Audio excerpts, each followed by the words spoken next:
तो डेवलपमेंट के शानदार से कोर्स में आप सभी का फिर से स्वागत है। इससे पहली वाली वीडियो में हमने बात की थी कि आखिर इस कोर्स का स्ट्रक्चर क्या होगा, यानी कि इस कोर्स को हम लोग कैसे पढ़ रहे होंगे एंड कब कब हम लोग प्रोजेक्ट्स बना रहे होंगे। एंड आई नो इसके लिए आप लोग बहुत ज्यादा एक्साइटेड हैं एंड साथ ही में मैं भी बहुत ज्यादा एक्साइटेड हूँ। पर इस वीडियो को ऑफिशियली शुरू करने से पहले मेरी आपसे एक छोटी सी रिक्वेस्ट है कि अगर आपको ये कोर्स पसंद आ रहा हो तो प्लीज इसको अपने दोस्तों के साथ शेयर करें, हमारे चैनल को जरूर से जरूर सब्सक्राइब करें ताकि आप सभी लोग इस शानदार से वेब डेवलपमेंट के कंप्लीट कोर्स को फ्री में एक्सेस कर सकें। तो बिना आपको ज्यादा टाइम वेस्ट किए इस वीडियो की शुरुआत करते हैं।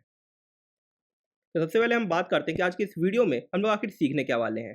तो सबसे पहले तो हम अपना इन्वायरमेंट सेटअप करना सीखेंगे। Environment setup in the sense जहाँ पे आप अपने वेबसाइट के कोड को लिख रहे होंगे एंड उसे एग्जीक्यूट करवा रहे होंगे।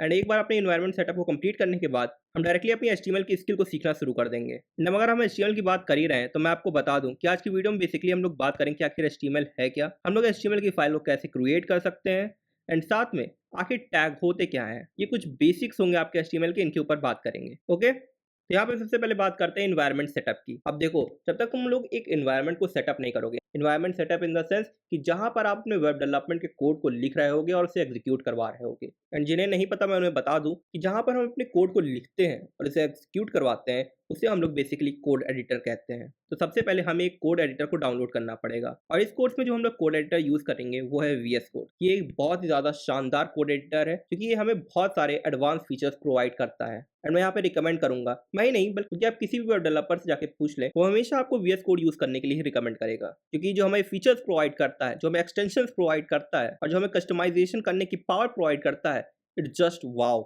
मतलब ये सारी चीजें नेक्स्ट लेवल है। एंड साथ ही में ये बहुत ही ज्यादा लाइट वेट है, तो हर लैपटॉप के अंदर ये आराम से रन भी कर जाता है। तो आपको लैपटॉप की स्पेसिफिकेशन कम होने के कारण उदास होने की जरूरत नहीं पड़ेगी। ओके, तो आपको ये तो समझ आ गया कि हम लोग VS कोड का इस्तेमाल करने वाले हैं। तो अब मैं आपको बता देता हूँ कि आप इसे कैसे डाउनलोड कर सकते हैं।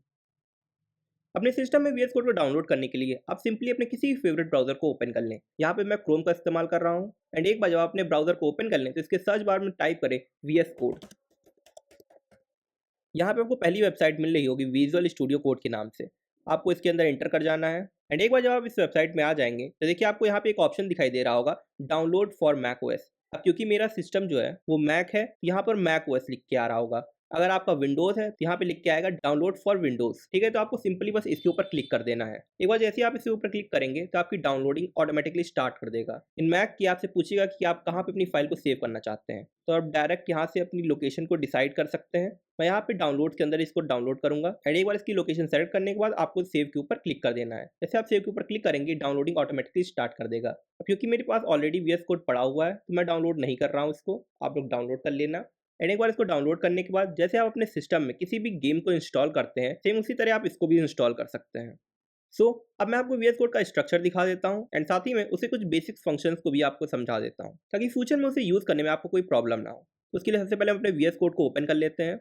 देखिए, जब आप पहली बार VS कोड को ओपन करेंगे तो आपके पास कुछ इस तरह का इंटरफेस आएगा। ठीक है, एंड यहाँ पर लेफ्ट साइड में आप बेसिकली कुछ आइकन्स बने हुए देख सकते हैं। एंड यहाँ पे बना हर एक आइकन एक फंक्शन को डिनोट करता है। तो सबसे पहले हम इस फाइल वाले आइकन के ऊपर क्लिक करते हैं। अब जैसे हमने इसके ऊपर क्लिक किया कि आपके पास ऐसा कुछ इंटरफेस आ गया है।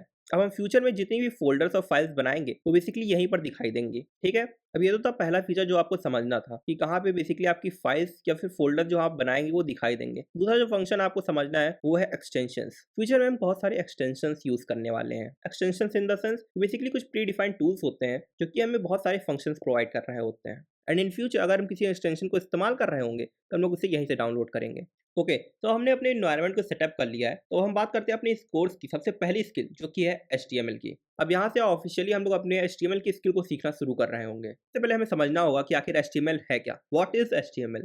तो देखो, HTML का बेसिकली मतलब होता है हाइपर टेक्स्ट मार्कअप लैंग्वेज। अब यहाँ पे बहुत सारे लोग कंफ्यूज होते हैं और ये समझ लेते हैं कि HTML एक प्रोग्रामिंग लैंग्वेज है, बट ऐसा कुछ नहीं है। HTML बेसिकली क्या है, एक मार्कअप लैंग्वेज है जो कि आपकी वेबसाइट के अंदर जो एलिमेंट्स आप यूज करने वाले हैं उनको मार्क करता है। मार्क इन द सेंस ये डिफाइन करता है कि वेबसाइट के अंदर जो कंपोनेंट है वो आखिर है क्या। वो एक हेडिंग है, पैराग्राफ है, एक इमेज है, एक वीडियो है, एक ऑडियो है, वो आखिर है क्या, ये मार्क करने का काम आपका HTML करता है। इसीलिए इसे हम लोग कहते हैं हाइपर टेक्स्ट मार्कअप लैंग्वेज। जैसा कि आपको मैंने बताया कि HTML का बेसिकली इस्तेमाल हम लोग अपनी वेबसाइट के स्ट्रक्चर को बनाने के लिए करते हैं। एंड सच बताऊं तो HTML बहुत ज़्यादा इंपॉर्टेंट है एंड इसे आप अपनी वेबसाइट की बैकबोन भी कह सकते हैं। अब ये तो बात हो गई कि आखिर एचटीएमएल होता क्या है। अब हम बात करते हैं कि आखिर एचटीएमएल को हम लोग लिखते कैसे हैं। बट अगर हम बात करें कि आखिर एचटीएमएल को लिखते कैसे हैं, इससे पहले हमें ये समझना होगा कि आखिर इसे लिखते कहाँ पर है। तो जिन्हें नहीं पता मैं उन्हें बता दूं कि एचटीएमएल को बेसिकली हम लोग एचटीएमएल की फाइल के अंदर लिखते हैं। एंड यहाँ पर हम थोड़ा सा समझ लेते हैं कि अगर कैसे आप अपनी एचटीएमएल की फाइल को क्रिएट कर सकते हैं। तो देखो, एचटीएमएल की फाइल को क्रिएट करना बहुत ही ज़्यादा आसान है, बस आपको कुछ बातों का ध्यान रखना है। देखो, जब भी आप अपनी एचटीएमएल की फाइल बनाते हो तो उसमें आप बेसिकली दो चीज़ें देते हो। सबसे पहला है उस फाइल का नाम एंड दूसरा है डॉट एचटीएमएल। अब ये फाइल नेम तो वो नेम हो गया जो आप अपनी फाइल को देना चाहते हो, एंड इस नेम को आप कुछ भी दे सकते हो। फॉर एग्जाम्पल राम, राहुल, करण, अर्जुन, कुछ भी। एंड एक बार जब आप अपने फाइल को नेम कर दें, उसके बाद आपको लिखना पड़ता है dot H T M L. ये dot H T M L basically एक फाइल एक्सटेंशन है जो ये बताता है कि आप यहाँ पर एच टी एम एल की फाइल को बना रहे हो। ओके, तो सबसे पहले हमें क्या देना है, अपनी फाइल का नाम देना है, then dot H T M L उस फाइल के नाम के बाद लगाना है। एंड ये dot H T M L लगाना बिल्कुल मत भूलना, क्योंकि अगर आपने फाइल क्रिएट करते समय इसे नहीं लगाया तो H T M L file की जगह आपकी टी एक्स टी की फाइल बना देगा ऑटोमेटिकली। ओके, नाउ यहाँ पे अब देखिए, मैंने आपको कुछ एग्जांपल्स दिए कि आप अपनी फाइल का नाम क्या क्या रख सकते हैं। जैसे पहला है index dot H T M L. Now देखिए, मैंने कुछ आपको एग्जांपल्स दिए कि आप अपनी फाइल का नाम कैसे रख सकते हैं। ओके, तो सबसे पहले इसमें index dot H T M L, ये भी आप फाइल का नाम रख सकते हैं। About dot H T M L, contact dot H T M L. तो अगर हम इंडस्ट्री स्टैंडर्ड्स की बात करें, यहाँ पे हम अपनी फाइल्स का नाम बेसिकली उनके रोल के हिसाब से डिफाइन कर रहे होते हैं। जैसे अगर हम बात करें index dot H T M L की, तो ये file basically H T M L की हमारी मेन फाइल होती है। एंड इन इंडस्ट्री ये प्रेफर किया जाता है कि आप हमेशा अपनी main file index dot H T M L के नाम से ही बनाएं, क्योंकि ये डेवलपमेंट के समय भी बहुत ज़्यादा हेल्प करता है।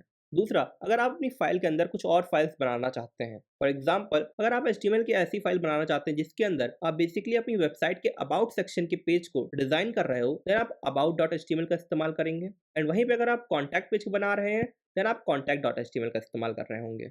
एंड जैसा कि मैंने आपको पहले बताया, आप फाइल का नाम कुछ भी रख सकते हैं, जो भी आपका मन हो, राम, श्याम, सीता, गीता, जो भी। बट अगर आप एक प्रोफेशनल वेब डेवलपर बनना चाहते हैं तो मैं प्रेफर करूंगा कि आप इंडस्ट्री स्टैंडर्ड्स को फॉलो करें। ओके, मैं बना के दिखा देता हूँ ताकि आपको और अच्छे से समझ आ जाए। तो इसके लिए सबसे पहले हम इस फाइल वाले आइकन के ऊपर क्लिक करेंगे, जिसके अंदर हमारे प्रोजेक्ट से रिलेटेड जितनी भी फाइल्स एंड फोल्डर्स वो शो होता है। ओके, एंड इसको ओपन करने के बाद यहाँ पे आप एक ऑप्शन देख पा रहे हो, ओपन फोल्डर।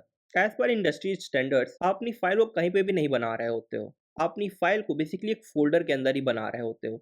ओके, तो यहाँ सबसे पहले हमें एक फोल्डर बनाना होगा, एंड उसके लिए हम इस ओपन फोल्डर के ऊपर क्लिक करेंगे। देन बेसिकली यहाँ पे हमें एक फोल्डर सेलेक्ट करने के लिए कहेगा। अब आप पहले से बना हुआ कोई फोल्डर भी सिलेक्ट कर सकते हैं, बट मैं आपको प्रेफर करूंगा कि आप हर प्रोजेक्ट के लिए एक इंडिविजुअल फोल्डर बनाएं, ताकि आपकी फाइल्स जो है वो मैसअप ना हो। ओके, यहाँ पे एक फोल्डर बना लेते हैं हम लोग वेब डेव के नाम से। ओके, एक बार इसे बनाने के बाद आप इस फोल्डर को ओपन कर लें। ऐसा करने के बाद आपके पास कुछ ऐसा इंटरफेस आ जाएगा। ओके, अब यहाँ पे टॉप राइट में आपको कुछ चीज़ें दिखाई दे रही होंगी, जैसे ये फाइल की तरह जो आपको आइकन दिखाई दे रहा है, तो बेसिकली डिफाइन कर रहा है कि आप इसकी हेल्प से एक नई फाइल क्रिएट कर सकते हो। एंड अगर आपको एक फोल्डर बनाना है, देन आप इस फोल्डर वाले आइकन के ऊपर क्लिक कर सकते हो। ओके, तो बेसिकली यहाँ पे हमें HTML की फाइल बनानी है, तो हम इस फाइल वाले आइकन के ऊपर क्लिक करेंगे। एंड ऐसा क्लिक करने के बाद देखिए आपके पास कुछ ऐसा इंटरफेस आ जाएगा। अब यहाँ पे आप अपनी फाइल का नाम लिख सकते हैं, तो यहाँ फाइल का नाम देंगे इंडेक्स। अब ये हमारी फाइल का नेम हो गया। एंड जैसा कि मैंने आपको बताया कि जब भी आप फाइल क्रिएट करते हैं उसमें बेसिकली दो कंपोनेंट होते हैं। सबसे पहला होता है फाइल का नेम एंड दूसरा होता है dot H T M L, जो कि हमारे फाइल की टाइप को डिफाइन कर रहा है। एंड इसे लिखने के बाद जैसे आप इंटर करेंगे, ये ऑटोमेटिकली हमारी एक HTML की फाइल को क्रिएट कर देगा। तो HTML से रिलेटेड जितना भी कोड होगा, हम वो इस HTML की फाइल के अंदर लिख रहे होंगे। नाउ हमने ये तो सीख लिया कि आप कैसे अपनी HTML की फाइल को बना सकते हो। अब हम बात करते हैं कि HTML फाइल के अंदर हमें लिखना क्या है, या फिर ये कहें कि आखिर लिखना कैसे है। एंड उसके लिए आपको सबसे पहले समझना पड़ेगा कि आखिर टैग्स होते क्या हैं। देखो, HTML की फाइल के अंदर हम लोग जो भी कंटेंट लिख रहे होते हैं, बेसिकली वो टैग्स के अंदर लिख रहे होते हैं। अब ये टैग्स क्या है? ये टैग्स बेसिकली डिफाइन करते हैं कि आप जो कंटेंट लिख रहे हो वो आखिर है क्या। क्या वो कोई हेडिंग है, वो एक पैराग्राफ है, वो एक इमेज है, वो एक ऑडियो है, या फिर एक लिंक है? तो आखिर है क्या, ये चीज आपके टैग डिसाइड करते हैं। और जैसा कि आप यहाँ पे देख सकते हो, हमारा जो कंटेंट है वो बेसिकली दो टैग्स के बीच में लिखा हुआ है, और ये टैग्स ही बेसिकली डिफाइन करेंगे कि हमारा कंटेंट का टाइप क्या होगा।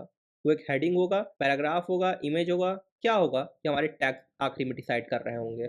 नाउ अब हम समझते हैं कि आखिर कैसे आप इन टैग्स को लिखते हैं। देखो, इसके लिए सबसे पहले तो आप एक लेस देन का सिंबल बनाते हैं, तो उसके बाद आप अपने टैग का नेम लिखते हैं, एंड उसके बाद फिर ग्रेटर देन के सिंबल से आप उस टैग को बंद कर रहे होते हैं। सिंपल भाषा में बात करें तो आपका जो भी टैग नेम होगा वो बेसिकली आपके less than and greater than के सिंबल के बीच में लिखा जाएगा। ओके, एंड HTML में जो भी आप कंटेंट लिख रहे होते हो वो बेसिकली इन्हीं टैग्स के अंदर इंक्लोज्ड रहता है।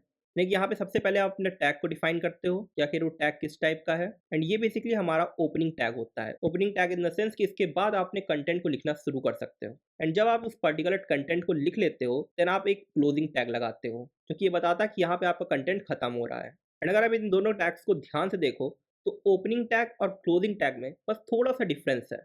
ओपनिंग टैग में basically less than tag name and then greater then का सिंबल रहता है। वहीं अगर क्लोजिंग टैग की बात करें वहां पे लेस देन के सिंबल के बाद एक स्लैश का सिंबल भी होता है, जो कि ये बताता है कि ये एक क्लोजिंग टैग है। ओके, एंड आई नो ये थोड़ा सा आपके लिए कॉम्प्लिकेटेड यहाँ पर हुआ होगा, बट घबराने की कोई ज़रूरत नहीं है। जैसे जैसे हम इस कोर्स में आगे बढ़ेंगे वैसे वैसे आपको ये चीज़ें क्लियर हो जाएंगी।